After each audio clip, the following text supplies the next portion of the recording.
Okay, we'll call our meeting to order. Town of Southington, are we good? Yeah.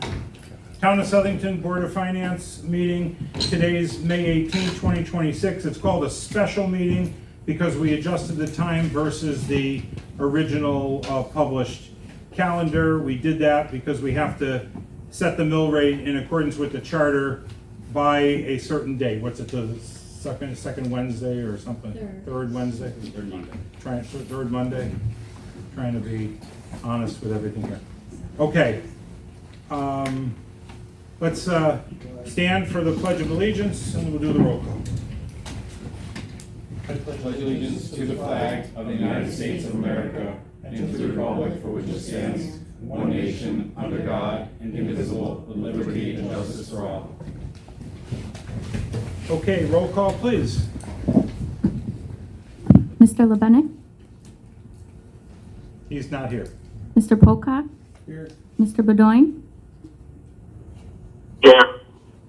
Mr. Salerno? Here. Mrs. Wade? Here. Chair Larry? Here.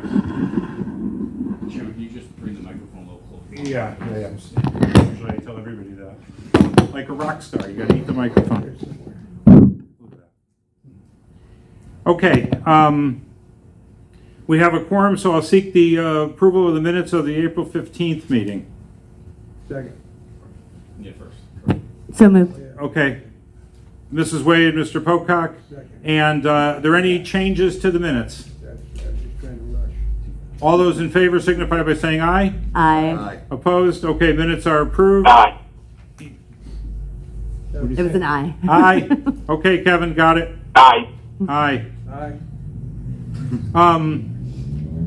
Okay, now we gotta go and talk about the mill rate and set it. Very, very quickly, this year, unprecedented, a year like I never saw before, because of the post-COVID revaluations of the properties. The grand list had a tremendous growth. The idea is, once again, not to, the grand list grows, but the grand list is the method by which we allocate or spread the taxes needed to the property owners in town. A change in the grand list should never change the amount of revenue coming to a town. We basically want the same revenue as we had last year, plus, adjustment for the new budget. But it's not a windfall for the town when the grand list goes up, or a detriment to the town when the grand list goes down. It's just a way in which we allocate the budget. What we know, and I don't want to, I have videos out there, there's a lot of stuff on this. I'm trying to be quick here. What we know is that smaller, more modest residential properties increased in value at a higher rate than some commercial, industrial, and larger properties, and that would shift some of the tax burden away from some of the larger industrial and commercial properties and shift it more onto the modest residential properties. But again, the idea isn't to tax more, it's to get the same amount of money to the town from the new grand list as the old grand list. So what you'll see is a big decrease in the mill rate from the current mill rate to the new mill rate. But it won't be perfect because in there we have the new budget. So it goes down and then it goes up a little bit for the new budget. And we're going to talk about the new budget tonight.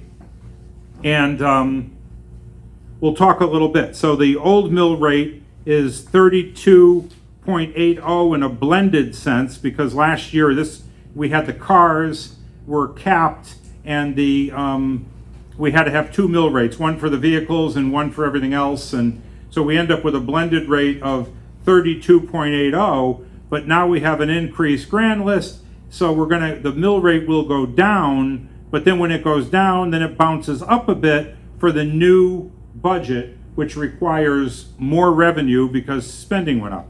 So enough said there. So now we've got to talk about the grand list. So how we calculate the mill rate is we divide the taxes needed by the town by the value of the property in town, the assessed value of the property in town that's going to be taxed, and then that gives us a percentage, a number. That number becomes the mill rate. It's multiplied by 1,000, and that number becomes the mill rates. When you see a mill rate of 32.80, that becomes the mill rate. So then you multiply the mill rate by your assessment and you get the taxes needed. And if you multiply the mill rate by the entire grand list, it should equal the taxes needed to fund the budget. And it should be straight math. The concern is that because we had a lot of revaluation this year, unprecedented from any other time we did reval, because of post-COVID changes in market demand it's not the state, it's not the politics, it's the changes in market demand for properties. Properties revalued, they went up considerably, but some went up relatively more than others percent-wise. Okay. So now what we have to do, and also because of that, people challenge their mill rate. So now they challenge their assessment. So what they did was, oh my gosh, the assessment went up so much that I don't think that's real. And they went to the Board of Assessment Appeals, or if they're a commercial property valued at more than $1 million, they may have desired to take action because they go to court. They may have said, oh, is something wrong with my assessment? I have to be careful. Some of them, it's out of respectful ignorance because they may not know that the mill rate is going to go down. They look at the current mill rate and they say, oh gosh, the current mill rate is 32.8. My property doubled in value. Holy cow, when I multiply that, my taxes are really, and they panic. One thing they do have to remember is the mill rate will be adjusted down, but they don't know all that when the assessment comes out, and it causes a lot of anxiety in residential, commercial, across any kind of property, rightly so.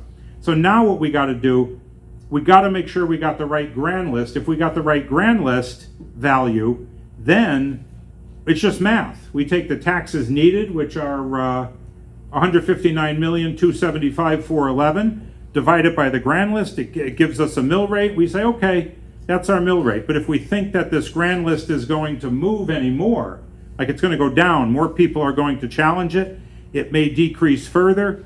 If we get it wrong and we set the mill rate based upon the current grand list and the grand list shrinks because of appeals to the assessment, then we've taxed too little. And what happens when we tax too little? We don't have enough money to cover the expenses we agreed to. And we end up having to do a supplemental tax billing, which we don't want to do, or we have a problem. So we really have to talk a little bit about this grand list, make sure we got it right, and then tax against it. So you guys have anything to add? Or should we get right into? Mr. Chairman, we do have our assessor, Erin, here if you want any commentary on her projection, the current grand list, what may happen with our appeals, etc. Totally up to you. Let's do a quick overview, because I think it is a sensitive, this year is just unlike any other. Actually, you said that correctly. It is unprecedented, and I would leave a cushion, just like anybody else who's doing a budget should. But, it is based on facts, so that's what a reval does, based on factual sales prices. So I think what we saw in our appeals, and I have a funny feeling we'll see that again with the commercial appeals, that once they realize, hey, this is actually kind of fair, that we might not see the number of commercial appeals that was, we had like over 40 that we thought were going to appeal. And Alex, actually, I had not been getting that information from the town clerks. Do you know what we're up to? Because you thought it was, at one time, it was just 4. We had 9 as of 9. About 3.5 weeks ago when I spoke with the town attorney. Okay, alrighty.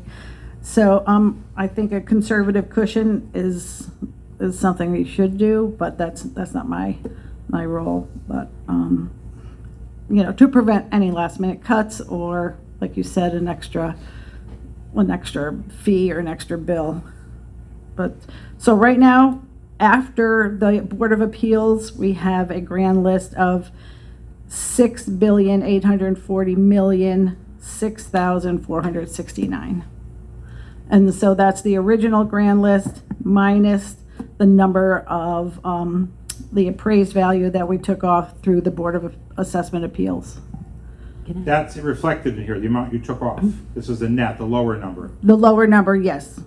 Can I ask? Yeah. And that's done, the Board of Assessment Appeals, they're done with their hearings for the Yes, year? yes, that's complete. Except, you know, the ones that assess over $1 million have not begun. Right, but just for most residential? Yes, for all residential. All residential. And we do not feel that, the way motor vehicle is priced now, we shouldn't have any, or maybe little, and then personal property, usually, we try to hit those things ahead of time and say, let's talk about what you have and don't have, and we've all gone through that almost already, so I don't feel there's gonna be any movement there. And this number includes the things that are exempt, whether it's through an abatement, through the veterans, all the veterans programs we have, they're all in this number. This is, Yes, although there are some that come after the fact if our deadline date is past, you know, the date of signing the grant list, January 31st. So that's why I did put down some other numbers down here. But for the most part, I don't think that's going to, you know, change all that much. all right. The DECD, that's already built in there, so that's not gonna change, but the P&T, we did have some other, you know, late filers. Not late so much, but, you know, last minute. Okay, but we, in a given year, Aaron, we always have some movement, right? Somebody will buy a car, some things Yes. will, this thing is not locked in stone. Correct. It moves, right? Somebody builds a house or somebody, Well, those things get prorated. Now, that's gonna be a whole different line of, income. Okay. We do prorate bills after the bills go out. So new homes that may be completed in March, they didn't get a bill based on that, so they'll get a prorate bill. So I know that that's some money that, I don't know where it goes, but we but do. it's a possible upside if new stuff comes Yes. on. And then motor vehicle that comes and goes, that happens every year. We may get 400 cars from different towns, but we may give away 400 cars, depending on if they moved before a certain date. Campers, you know, we find out that they keep these campers at a place, you know, over the winter, so that's got to stay there. So that happens every year, all the time. Yeah, You got a lot going on. every day. Well, thank you for being here, but stay put for a second. Sure. So, Chrissy, we got the 1.5% uncollectible, and you guys probably getting familiar with that. So we find out what taxes we need, raise it by 1.5%, and originally when I first started, I said, oh, that's for people who can't pay, refuse to pay. But then I learned it really isn't. It is, to some small degree. But it's more for if somebody comes and files an appeal on their assessment, we have that cushion in there of 1.5%. It used to be 2.3%. We tightened it, but that gave us a little cushion. So we say this the wrong way, but I just say what I say. We overtax just a wee bit, 1.5%, and that covers if an assessment is wrong. Like a couple of years ago, I keep bringing up the motorcycle, the $500,000 motorcycle. When that $500,000 motorcycle got revalued to $5,000 or whatever it was, we lost the anticipated taxes on the $500,000 to $495,000. But that cushion of 1.5, the fact that we overtax a wee little bit, covers that. So the question for all of us here, are we comfortable, we leave the 1.5% in, we do straight math, and the mill rate comes out as noted here on this paper, or we say, this is a crazy year, do we want to go up a wee little bit on this mill rate, a little more than what's needed? In other words, raise that uncollectible just a little bit just to be careful. And if we did overshoot it, we make a motion that anything we overshoot goes to operations next year. It doesn't get trapped in the rainy day fund called the unassigned fund balance. Then it could only be used for capital or debt and we get stuck. But if we overtax this year, we put in the motion that we release it next year directly to operations, we can do that. Or we can leave it alone and say, okay, we got our 1.5% in there. Our assessor says this is the most recent grand list. We divide the math, and Chrissy's number here on the paper is the number. I don't want to read it out now until we kind of agree on an approach, but any thoughts? Has 1.5% been working for us? Yeah, but we didn't have a crazy reassessment. Well, right? that's We didn't right. have everybody challenging everything. Like everybody's looking at their house saying, oh my gosh. So Yeah. if you're not proposing Yeah. that we raise it, but if you're, as a thought experiment, if we're proposing, raising it to 2%.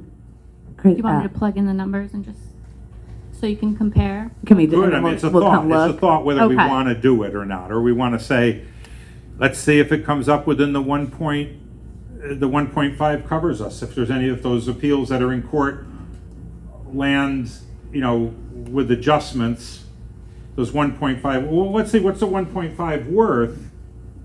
1.5 is worth 2.3 million. So we're getting extra 2.3 million out of the gate. Is that enough for us to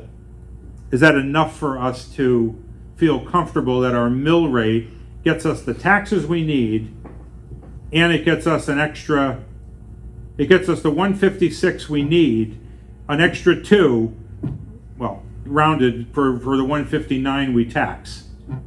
So we need 158.3, we tax 159.3, and that 2.3, and then this other crazy thing, this adjustment for the people that don't pay. Are we good? Maybe that's the question, right? Do we think we're good? Do we want to go with it?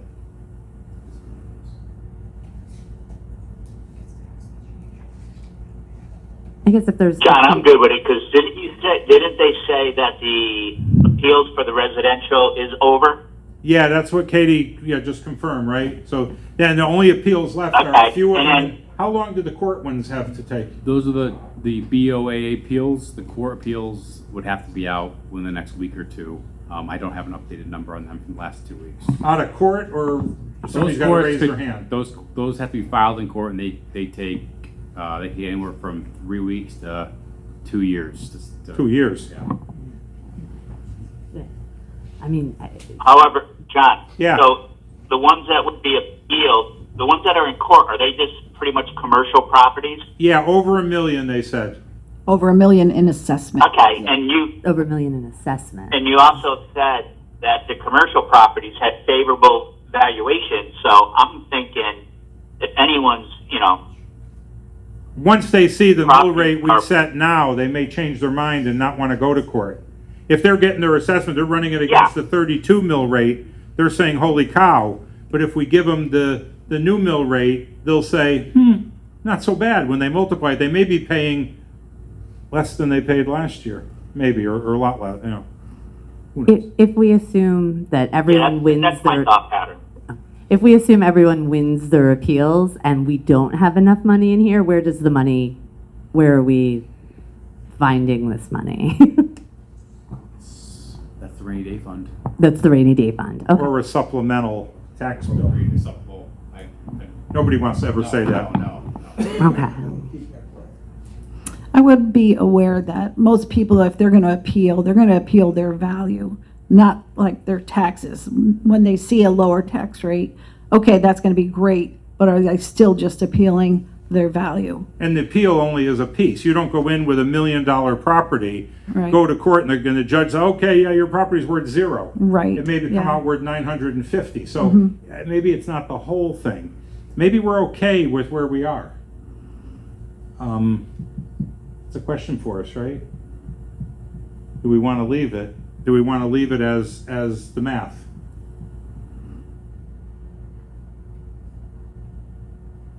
I vote for keeping it. All right, then make the motion, and we'll second it, we'll discuss it, and we'll see where we get. You need the number. Want me to make it for you?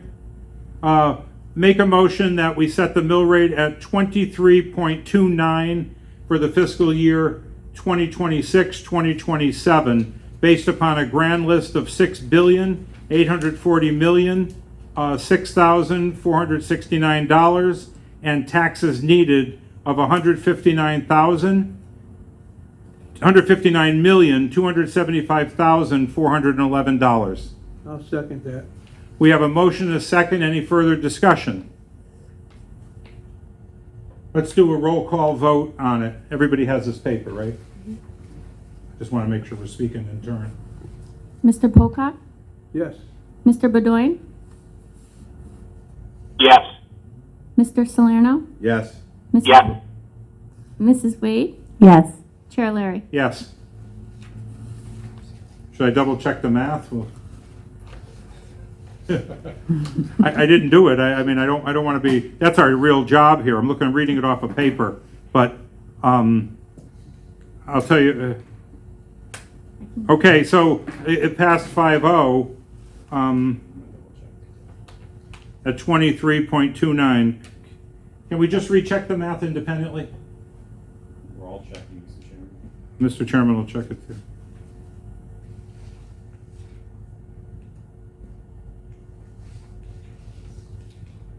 Works for me.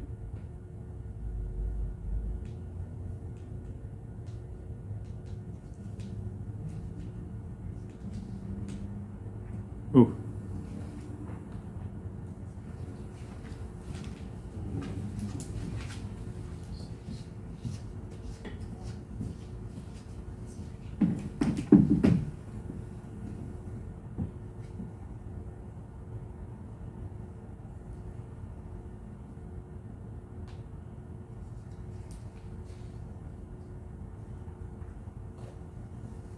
And 37.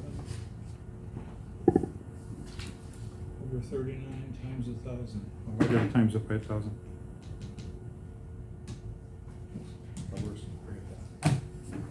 Okay, I agree. You guys agree? Yeah. All right, we're good. Just wanted to make sure, that's our real duty here, that's why we're doing this.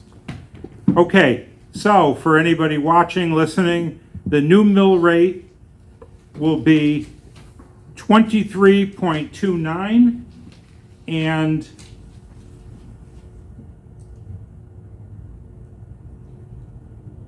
the tax increase is 3.91%, correct? So, forgetting all that, the increase in taxes needed from the property tax went up 3.91% from last year. Started at 9.5% when we all got a hold of this back in February. Here we are. It is what it is. I think this board, it doesn't make everybody happy. It does its job. Okay, done. Discuss action on the audit proposals. In the charter, the Board of Finance gets to pick the auditor.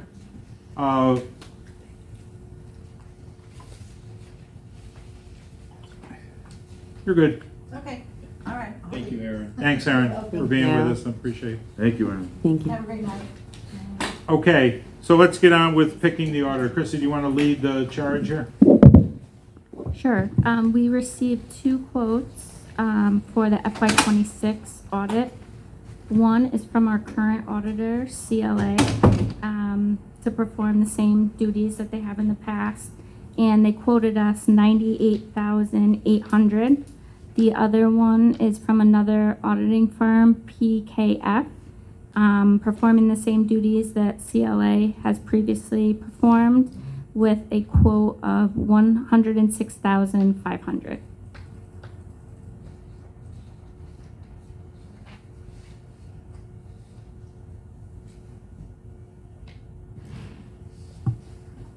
Okay. And what are we talking about? What's the term here? So this would just be for the FY26 Just the 1 audit? year? Yes. I thought in the past we approved them for 3 years or something, no? You weren't here in the past.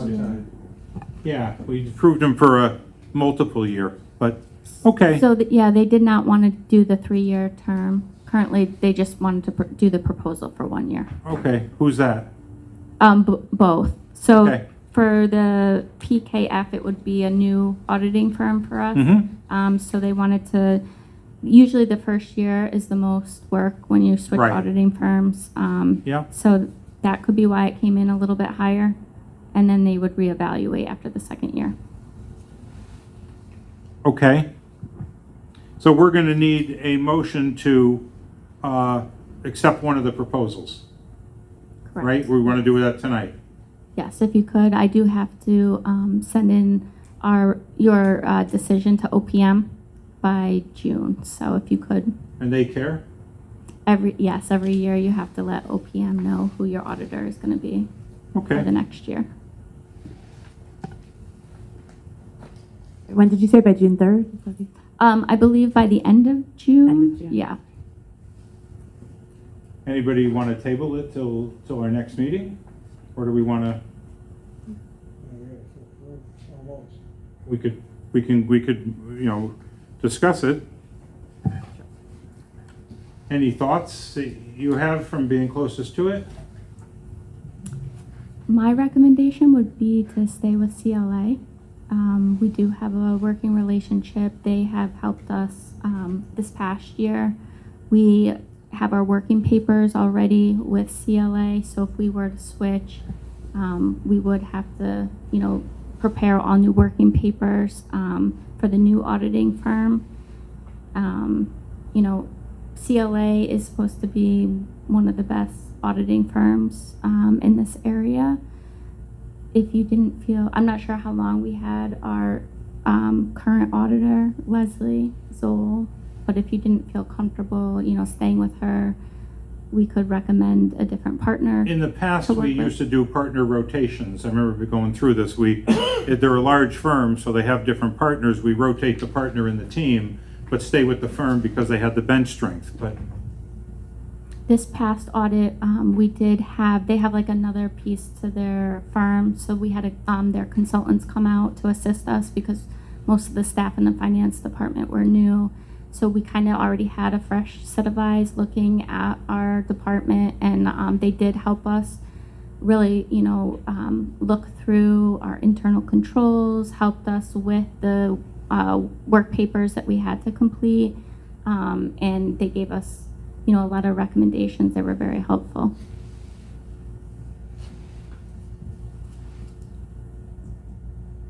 I have questions, but I don't know, should we make the motion before we? yeah, we could, usually it's motion discussion. Oh. I'd like to make the motion that we accept the proposal from Clifton Larson Allen to audit the town of Southington for the fiscal year ending June 30th, 2026. Second. We have a motion and a second discussion. I feel strongly that our finance department recommends them. And it appears that all, everything's in order, especially in this day and age. So, I would also, vote in favor. I would just ask, because the scope of services is obviously a little more robust, probably because we haven't used them before, so what they outlined from, what is it, Connor Davies, is that what? Yeah. Are they offering anything that we're not already getting? No, so it From is the CLA? full audit, and Okay. They just spell It it out is a the little full further, scope like of the work, standards yes. and the, okay. I think because we were with them already. That's what I assumed. I just wanted to double check. Okay. Chrissy, Yeah. this is their third year, CLA? I'm not 100% sure, Kevin. I could get back to you. I think it was my understanding, Jennifer. I think. Yeah, so they were Bloom and Shapiro before, and then I believe CLA bought them out. I want to say someone had told me that they were with Bloom and Shapiro, then we had switched auditing firms for a year, and then we went back. Yes. We made a switch. Actually, just the Board of Finance, just no reason, but just decided to make a switch to have a different mapping and scoping, a fresh eyes on it from a different perspective, because sometimes auditors just pick up the work papers from the year before and they just repeat the audit, they repeat the ask.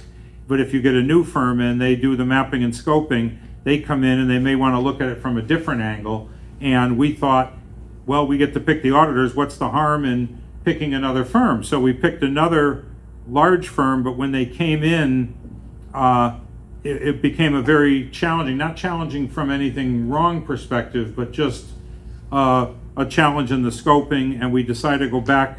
We made a shift back to Bloom or to CLA, whatever it was called at the time, and we just decided to have a partner change. So we had a new so we're the same firm, different audit team, different partner. And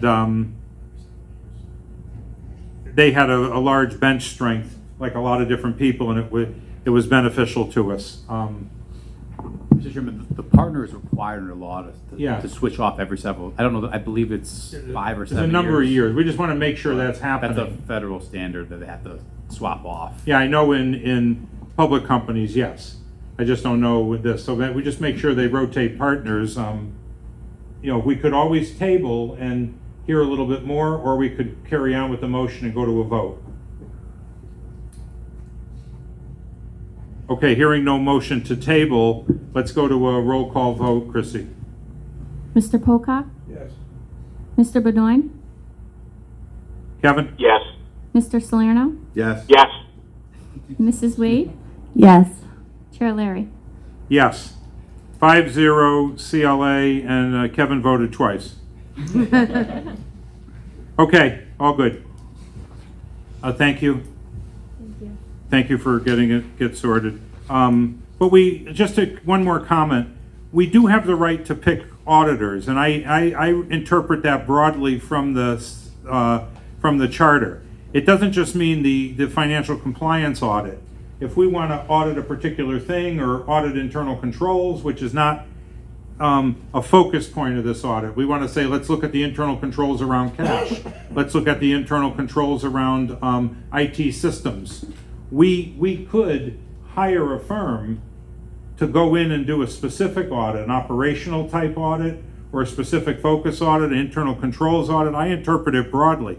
So I guess we should keep in mind, any member of this board wants to suggest that we audit something more outside of the scope of the financial compliance audit, that the financial statements are accurately prepared, we can do that. And nobody here should ever think that because we get a clean audit on the preparation of financial statements and their accuracy, that every single thing has been audited. And that sometimes people overinterpret it. So we got a clean audit, everything must be perfect.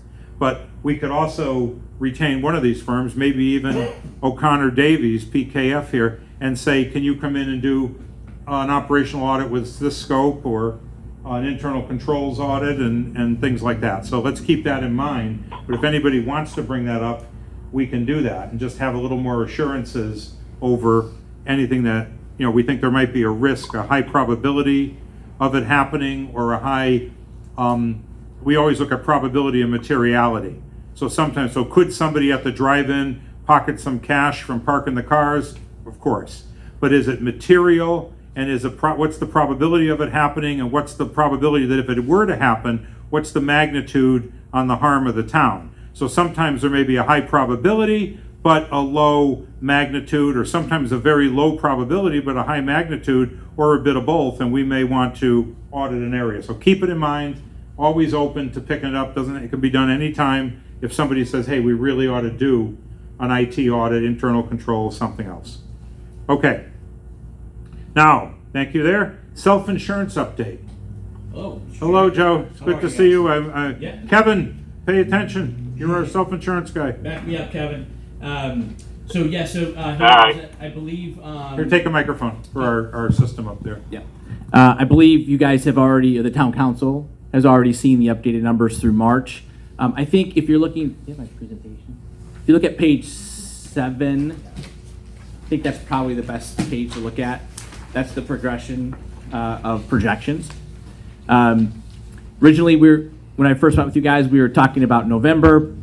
That's in the top box. We had a claim projection, total cost projection of $34,509,000. We updated that projection with claims through February.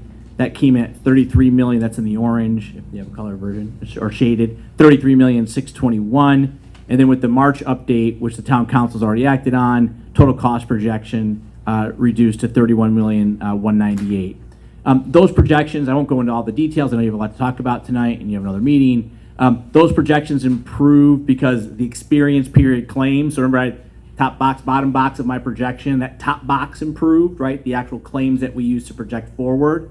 And then you might remember my conversation about trend. The closer we get to the effective date, the fewer number of months I have to project off of, so my trend reduces. So your actual grows your forecasted period Correct. shrinks and you become more accurate? Yeah, so you're taking the more up to date the experience is, the more kind of credible we assign to that that section of data, that chunk of data.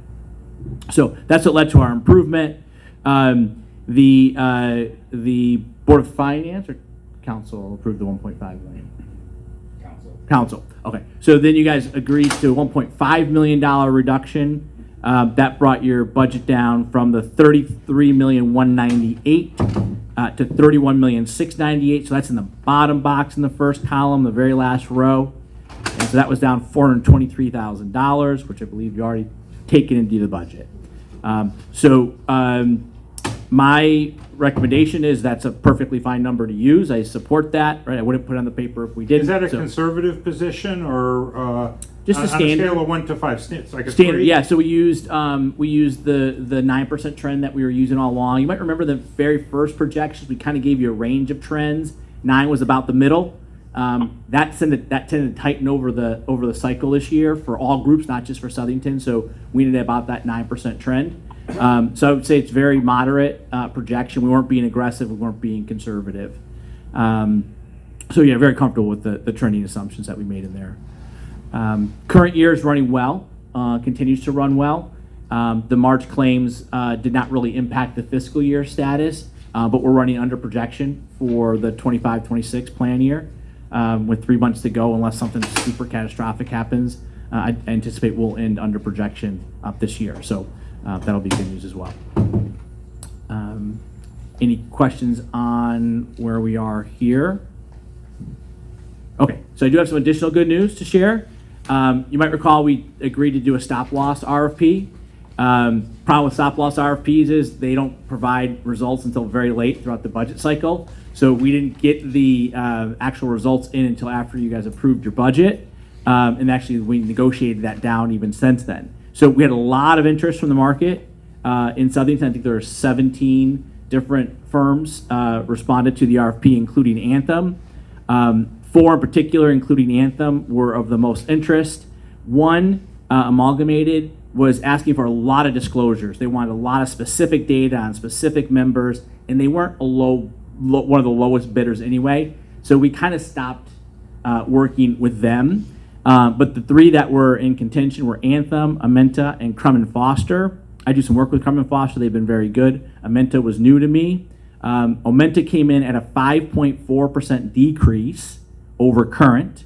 You might recall my initial projections were a 20% increase, and we did say that was a placeholder. I expected that to come way down, which it did.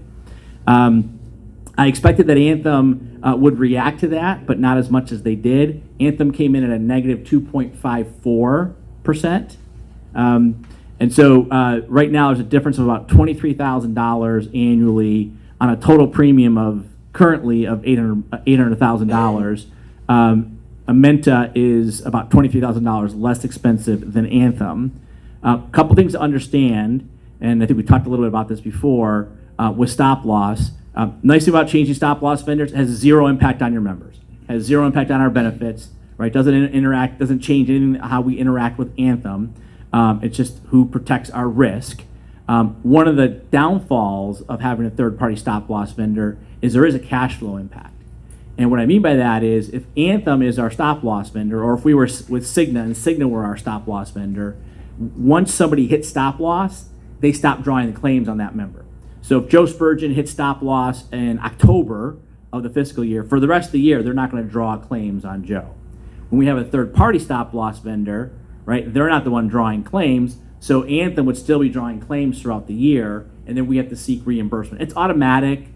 The finance department's not really that involved in it, but there is a delay, and it can be up to 2 months by the time you get reporting to them. So we would pay and then wait for them to reimburse because we got to Yes. pay straight out. Yeah, and we haven't had one here, but we have $1 million, $2 million, $3 million. So we've claims never now. hit our stop loss. We have in the past, but never significantly. Okay. But what I'm saying is you could get a $3 million claim, right? And you could be funding $2.5 million of that and waiting for reimbursement on that. Is it more paperwork for you to have 2 separate companies? Is it? Don't are you worry about drawing my from 2 effort. different sources? It's not a concern on my end. Like we can manage that process fairly easily. It's a little bit more work for the finance department though, right? Because they're managing another income source now there is some validation of the employee. What was their last day of work? Did they use FMLA? Prove that they were an actual employee, where we don't need to do that with Anthem currently.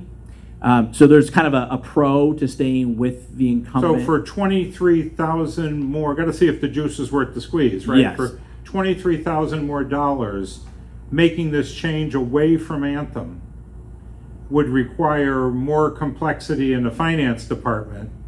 So it's hard, I can't sit here and calculate the net savings, but I'm wondering, within that range, is the juice worth the squeeze of us making the change and disrupting the process? And let me sweeten that squeeze a little bit before you ask another Yeah. question. We also got Anthem to agree to a rate cap in the second year and what's called a no new laser provision. A what? A no new laser provision. So right now, stop-loss vendors have the ability to laser any one specific member. So if you had a member, right, if you think about stop-loss, it's for unknown risk, right? If we have a member who continually becomes a large claimant, right, our stop-loss is at $500,000. If they continually are $800,000 or $1 million claimant, the stop-loss vendor can say, hey, we're going to put a laser on that member. In Connecticut, you can't exclude, so they can't say we're not going to cover that member at all, but they can do a 3 times laser. So we'd have a laser of 1.5 million for that member instead of 500,000. So we currently do not have a laser. None of the vendors proposed a laser, by the way, but we don't have one today. But Anthem has now agreed to a no new laser provision. So that means even next year, they couldn't put one in place. So the good thing about a no new laser provision is we protect ourselves from laser. The bad thing is the vendor could just come in and say, okay, you're going to get a 300% increase, right? So with that, Anthem also agreed to a 50% rate cap, which doesn't sound like a lot, right? But with a no new laser provision, it does provide a lot of protection. So it's like a stop loss on top of the stop loss. Yes. I don't. Yeah. So generally what we find, not always, but generally what we find is once a new laser is put into place, they don't usually take them away. Sometimes the rate caps will go away, but we would fight. And a really new hard. laser is on a particular person. Yeah. So right now, So 1 minute, Joe Spurgeon gets the laser, and then you stick with the laser. You're stuck with the laser. It kind of you would be stays. likely Okay. stuck with it until a person comes off the plan, or until they're medically they've recovered. So my recommendation, and I don't tend to do this, but my recommendation would be to stay with Anthem from the cash flow impact, the extra work for the finance department, and then with the addition of the 50% rate cap and the no new laser. What I will say is we used to get no new lasers and rate caps all the time. Like it was an easy thing for the stop loss vendors to give away. They are really hard to get now because there's so much unknown in the market right now with claims. So Anthem, I was surprised that they gave it. I was pushing more for that than I was for a decrease. And the fact that they came in with that and a negative 2.54, I think was pretty good, pretty responsive. Is it the complexity of the claim? I mean, or not the complexity, but is it that there's more available in healthcare now than previous? Like, you get sick and there's more treatments, more pharmaceuticals, more than there ever was. Like years ago, there was, I don't know, very simple. Now there's very complex treatment. Is that what's happening to us? It's a function of both, right? So it's a function of just cost, right? We talk about post-COVID, right? Post-COVID, we are seeing that hospitals in particular are increasing their costs over the last, so usually provider contracts are 3 years. Sometimes they're less, sometimes they're more. But we're kind of in that 3-year window now post-COVID where hospitals are asking for larger increases. And that's generally across the country, not just in Connecticut. We're hoping that this 1 year, right, which we did okay here in Southington, but some groups you probably heard out there, we're in the 20s. We're hoping this is a reset year. We've dealt with the increases in hospital claims and we'll go forward. But a lot of it too is in what we call mix of services, right? So, hey, easy example, you had an x-ray 20 years ago, now you're having MRIs, right? Cancer drugs, cancer drugs now are very expensive, multiple $100,000 a year, but those employees are probably managing their illness very well and coming to work every day, right? So we didn't see that even 5 years ago. So enhancements, but it does come with cost.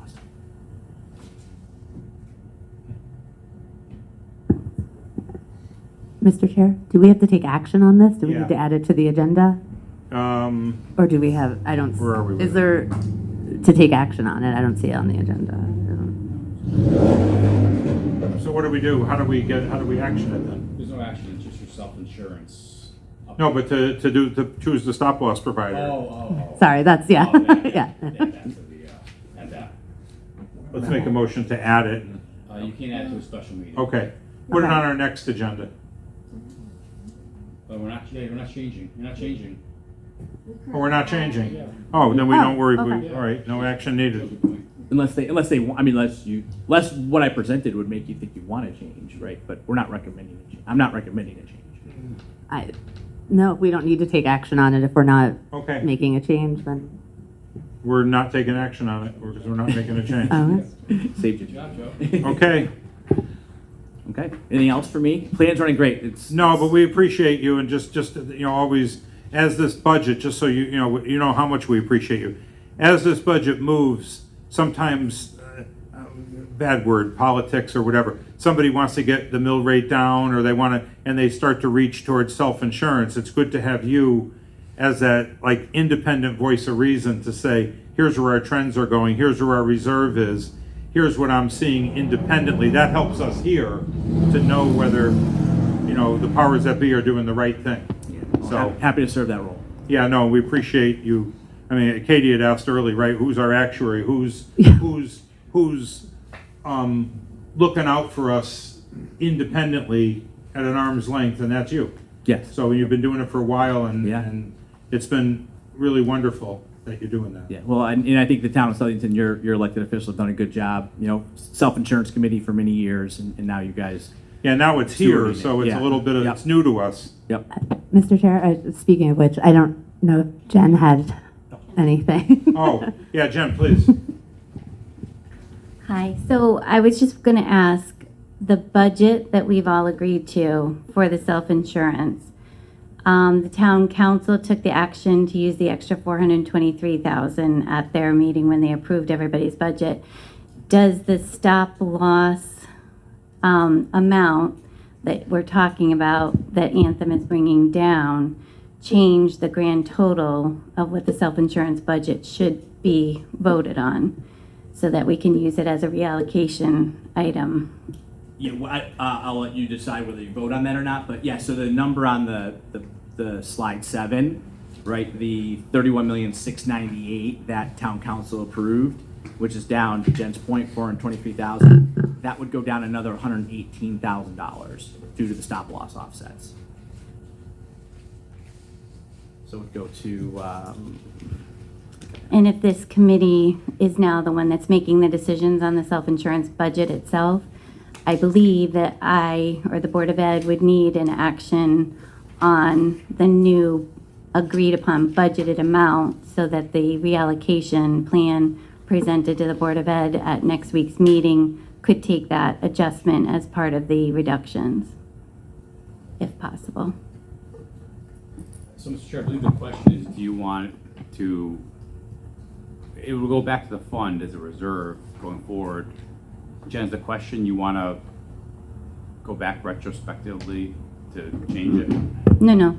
The budget that when Joe presents the budgeted claims, that 31 million, and then we used the part of his calculation to get to what he's recommending for the claims and self-insurance budget, has a stop loss expense used in there. So he had a projected number that he had used, that we had all agreed upon when he was recommending the budget. Now we know what the actual stop loss premium would be, and it could come down by about $118,000, which means both the board and the town and the employees could have their cost shares and their premium costs reduced in order to still meet the self-insurance budget, but take the benefit of the reduced cost of the stop loss. The budget's passed. Yeah. I don't know. No, but what I'm saying is that You want to lower the run rate, you want to lower the contribution rate.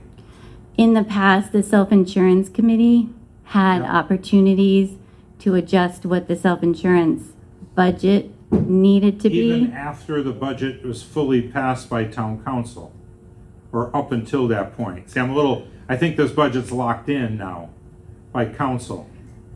Okay. I think that's one of the disadvantages of removing the But even if the ability to have it self-insurance at committee the. were still here, how could they override the council's budget? But we're not overriding, right? You're saying that that was the $423,000 from The count- 423,000 that town council did agree to. Right. But now this is new information that was not taken into account. So the self-insurance fund will benefit, but the rates that all the employees are going to Yeah. pay and the rates that the town side and the board are going to contribute into the fund will be over. And the only thing is, the next year, they'll reach into the self-insurance fund to jump for that budget. I think this budget's done. It's over. I don't think we could, what we could do is set the mill rate. We can't reopen it. So yeah, the fund may benefit, and then we'll scrape some off the fund next year when we do the next budget process, I think. But if the trend went the opposite direction, I don't see how you could increase the budget going back. So if Joe brought back numbers that were less favorable, I don't know if we could change. We'd have to reach into the self-insurance Correct, fund. yes. Okay. I'm just But looking it'll for be an upside. I mean, direction no, for the town isn't gonna keep it, right? It will come out next year. Okay, thank you. All right, And but just good so you ask. understand, from a timing perspective, we'll be in this boat every year because we won't be able to finalize stop loss numbers likely. In years where we're running very favorably, so let's say, things are running really well next year and we're not gonna do another RFP, we might get anything to lock in early. But anytime we're trying to be competitive, which we tend to kind of try to want to look annually at that, or at least every other year, we'll kind of always be in this boat because we're not going to get finalized numbers until mid-April, and that's. But this then- must have happened previous years too. Yeah. No? Well, historically, we haven't shopped it. We haven't shopped it as aggressively. Okay. Did some market checks. I just feel like this is something we should add to the list of reasons to maybe address our timeline at some point. I know there's other issues with like state money coming in. I just mean our Like the budget charter. timeline. Yeah, Yes, with the I mean, charter. this Yeah, is, yeah, sorry, not We tonight. could certainly suggest that. We should. Okay. Because we should put it the farthest out we need to let everybody plan, not just rust operation, not do it anytime soon. Because the state is, as long as I've been here, we're always like waiting on the state. Now we're Right. waiting on a final insurance projection where we could have had a little bit better budget for everyone. But money's not lost, not going in the toilet. It'll come out next year. But I see the point. We should maybe look at the charter. We got things to look at this year for sure. If we don't list them, we won't do them. So we have to look at them, and this is one. And then, some policies are another, and gotta look at these things. And if we want to do anything with the rainy day policy. Okay, moving along, thank you, Joe. I think You're we're welcome. good. Everybody good with Joe? Thank you. Thanks again for being here and doing all the work you do for our town. Yeah, no problem. Thank you for dealing with me. The voice of reason. Okay, if we can just go quickly, please, through the financial assessment, just everything's in here, the revenue's here, I'm looking at it online. But if there's anything unusual stick out, maybe that's the question. I just want to try and expedite the meeting, if it's okay with everyone. Everything is still trending the same as last month. Thank you, Joe. You're welcome. Thank you. Our revenue continues to trend over budget. We currently have $902,596 over what we budgeted through April. Okay. And we know our rainy day, our contingency, we used it all up. And we're good. Okay, we'll just let it be at that. If anybody has any questions, we'll get deeper next month. Subcommittee reports, anything, go down quickly. Sewer? Hallery, our new revenue collector, has collected $90,000 in from old accounts since the beginning of the year. So that's pretty exciting. She's on top of it. All of the we get a list every month, and you can see a bunch of people paid off. She went after she went to the escrow holders and said, we're going to put you in the next tax. We're going to put them in the next tax sale if they don't pay it off. And some people paid off like years old $20,000 bills. So yeah, everything's good at sewer. Good job. Yeah. Yeah, that's really good. It's exciting to see all the money coming in since it's owed, and I don't want people to lose their houses either, so. No, but I Good think to it's, see. it's not fair, right? If somebody can't pay, they're in a financial jam, it's understandable. When somebody refuses to pay, it just makes somebody else have to pay for them. Because at the end of the day, there's a cost to the service. Yes. And I don't think it's not a victimless activity not to pay, but I understand some people are in a jam. But there are a lot that could pay and have not paid for 20 years. That's sad, but so glad that action's being taken. Public Works. Everything's going fine there. I'm very happy to see it green patches a lot of the roads. Sure. People ask about Berlin Avenue. That's Is that the not a town, that's a town water department project under Okay. bid to a company out of Massachusetts. I travel that, I'm not very happy with what was done there, but it's out of our hands, it's state control. Mr. Pocock's right, it is a state DOT managed project with the Southington Water Department, which doesn't have a relation by name only with the town of Southington. They did a cold patch in last year's work. By June, they're gonna be doing permanent patch, by the end of June, permanent patching, which will make it a lot better. State DOT is requiring a curb-to-curb full mill and repave next year. It has to do a freeze-thaw cycle before they pave it, otherwise it's gonna crumble. So it'll be perfect in a year, but it'll be a lot better in a month. Was that Berlin Ave or Berlin Street? I'm sorry. Berlin Street. Berlin Street, okay. They've cut, saw cut where they're gonna make the cut. I keep a pretty good eye on it. So, that's all where it stands. Town manager, type that one right up. And people should try, if you want to be good in the community, try and support the businesses that are on that street, even though it's inconvenient in a way with the road. But there are 3 or 4 businesses on that street that we should all, as a community, we're a great community when bad things happen, but we should try to utilize those businesses if anybody can or makes an extra trip out. They could use the support of the community. Okay, open space. I have nothing to report, just that I have on, I still stay with you. When we're looking at properties or anything, it's all under, It's always been confidential. As long as I've been here, it's confidential. just the way it was written. That's about it. Okay, economic strike. Kevin, is that you, economic strike?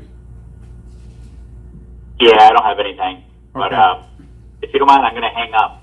You guys have a quorum still, right? So. Yes, yeah, we got a quorum. We'll just make a note for the minutes that at 6:13, Kevin Bedoin dropped the call conscientiously. Okay, I'm going to try and go quickly. All right, thank you. Okay, thanks, Kevin. Take care, Kevin. Fire Commission liaisons, anything? You are the last party in the conference. Now that the budget's settled, we got to kind of get an understanding.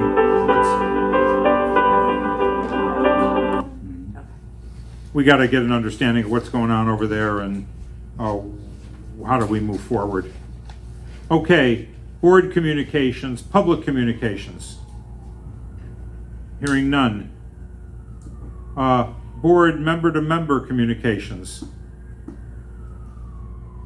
None. Town department comments. Any town department want to address the board?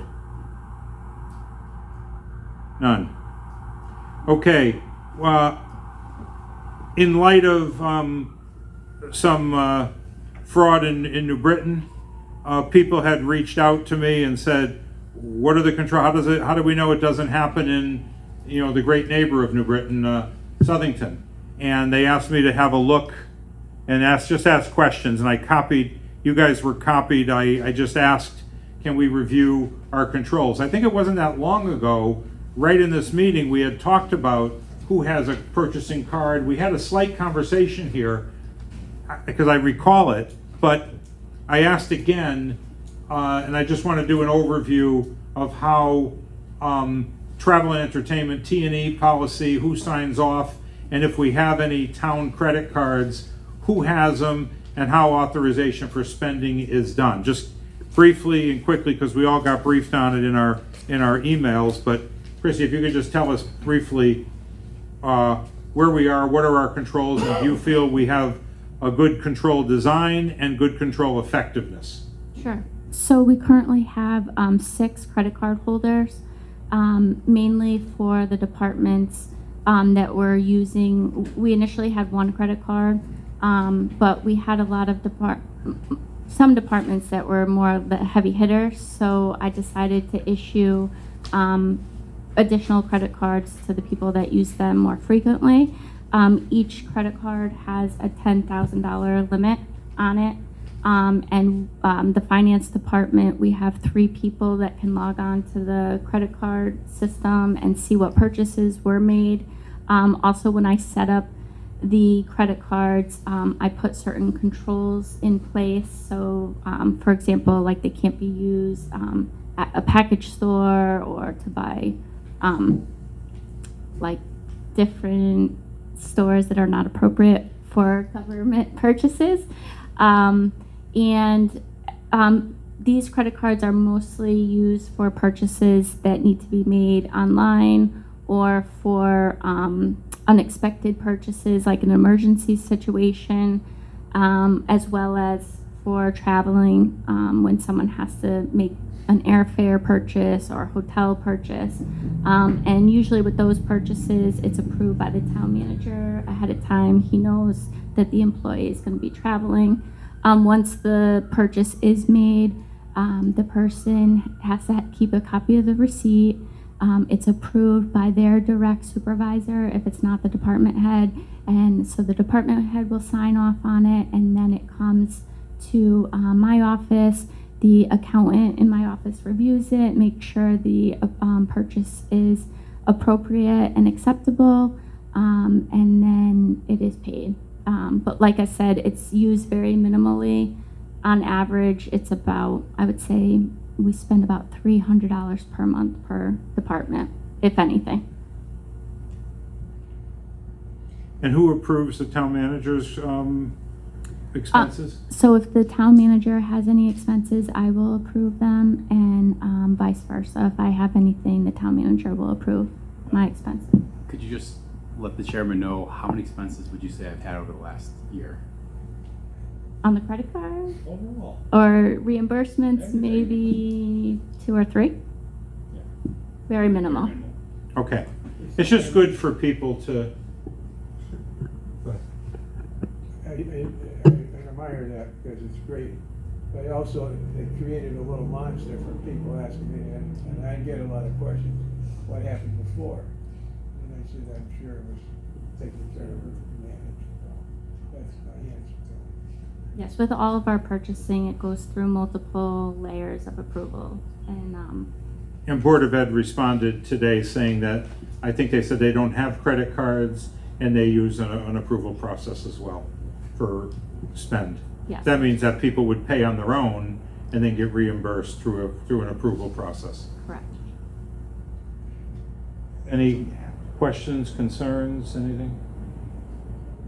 No, I think that I'm comfortable with the process, that somebody would catch it if there was an employee out there.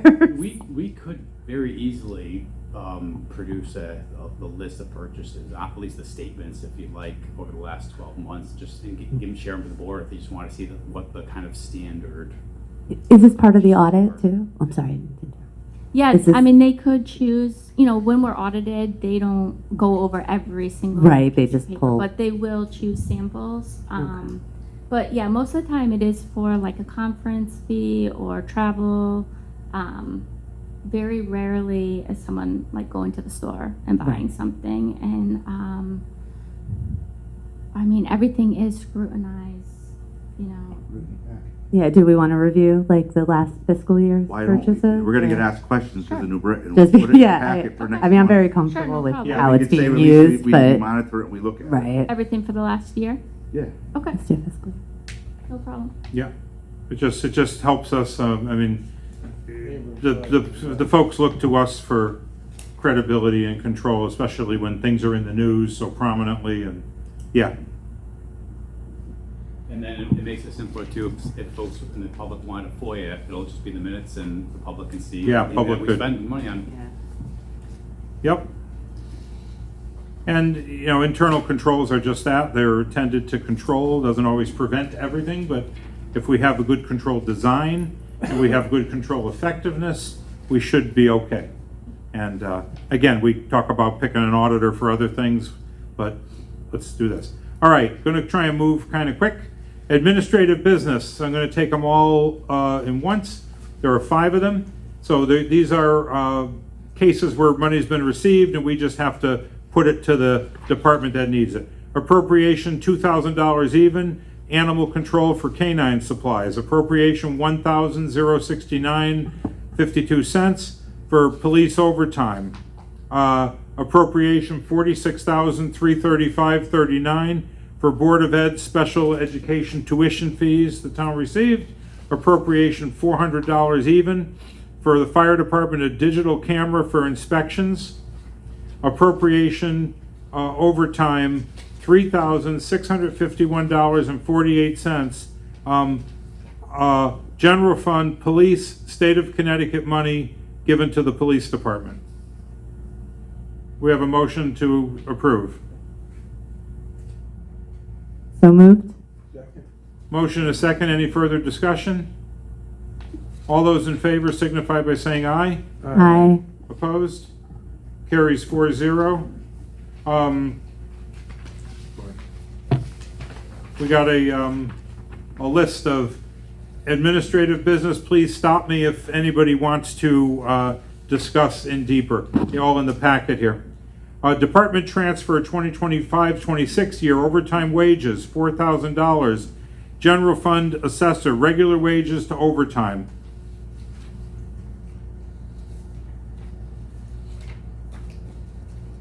Want to do them in a group? Can we do the minute? Yeah. We could. All right, we'll do that one. A department transfer 2025-26 year, $2,400. General fund assessor, regular wages and to dues and conferences. Number 3, department transfer 2025-2026, $5,250. General fund highway parks on call to overtime. Number 4, department transfer $865. Highway parks contracted services to meal allowance. Number 5, department transfer 2025-2026, $12,000 even. General fund highway parks contracted services to overtime. Number 6, department transfer 2025-2026, highway parks building maintenance to overtime, $10,000 even. Number 7, department transfer $149.31. General fund highway parks signs to overtime. Number 8, transfer 2025-26, $4,665. Highway parks contracted services to overtime. Number 9, department transfer 2025-2026 year, $21,069.12. Highway parks program services to overtime. Next one, number 10, 2025-2026, $25,000 even. Highway parks bulky waste refuse to overtime. Let's just stop there and take the first 10. Anybody make a motion to approve? So moved. Second. Motion is second. Discussion. Yeah, it seems like a lot of overtime for the highway department that they didn't plan for, and I'm just concerned, like, what's not getting done from programs or, yeah, you know what I mean, to cover the overtime? Do we know what's? So the overtime is a catch up from snow and ice removal.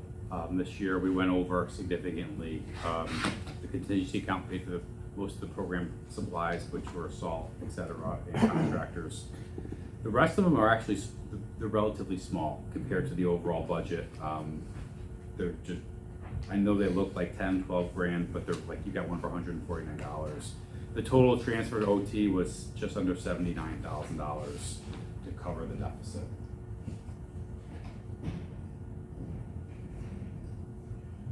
Okay, motion is second. Any further discussion? All those in favor signify by saying aye. Aye. Opposed, abstain? All right, they, number If I- 1 through 10 carry. Could, Mr. Chair? Yeah. The finance director Gabe just wanted to also remind me that we've had budget meetings the last couple of weeks going over projections, and some of the line items are a little lower and higher, so we're just equalizing that out. So sometimes we're running a little low in certain parts, so nothing's gonna go to waste. Okay. Now we'll try and take another chunk of them. Number 11, $3,000 even, Barnes Museum building maintenance to utilities. Number 12, from the 2025-2026 year, $1,800. The registrar, temporary seasonal to regular, we could talk about it. And number 13, a transfer, $30,000. Corporation counsel, regular wages to legal fees, $30,000 even.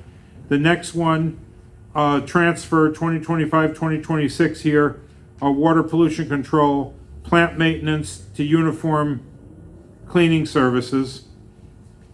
The next one, number 15, department transfer, $60,000, general fund, fire stipend account to overtime account. And we'll do 2 more. Department transfer, 2025-26, $8,800, general fund fire longevity account to overtime. And then number 17, department transfer, $25,000 even, fire department legal fees to utilities. We'll stop there with the end of the fire department. So 11 to 17. Do we have a motion? So moved. Do we have a second? Second with discussion. Motion and a second. Go into discussion.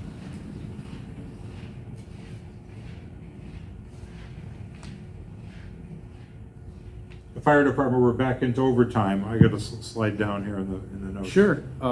We are moving some money into overtime from the fire department. Well, I was first looking at the legal fees. Legal fees are down. As you know, that contract was settled, so there was a significant amount of money put in there, anticipation of that contract. So that was settled. So they're running short on the utilities, so it's $25,000. That was excess in the legal account, and they are moving money out of stipend and longevity to cover the overtime. The fire department said it is primarily due to increase due to injuries, and there's also some salary increases there from the contract that the fire department never requested. So the fire department had a approved new collective bargaining agreement mid-budget cycle. There wasn't a request to supplement those funds from our contingency account early in the year. So now they've realized that they're trending over, so they're coming in and moving money within the department to pay for that. And these come from the fire department directly, where the police ones come from the Board of Police Commissioners. Is that, it seems like two similar organizational structures operating differently. Is that? So these might be approved at a commission meeting? Yeah, I believe for both departments, it has to go through the commission. It says it's approved. Yeah, the April 9th. Oh, fire commissioner. Okay, got it. Any further discussion? Overtime is. I'm hearing that the registrars are going to come forward with the proposal. Okay. Now the budget's over, we'll get that.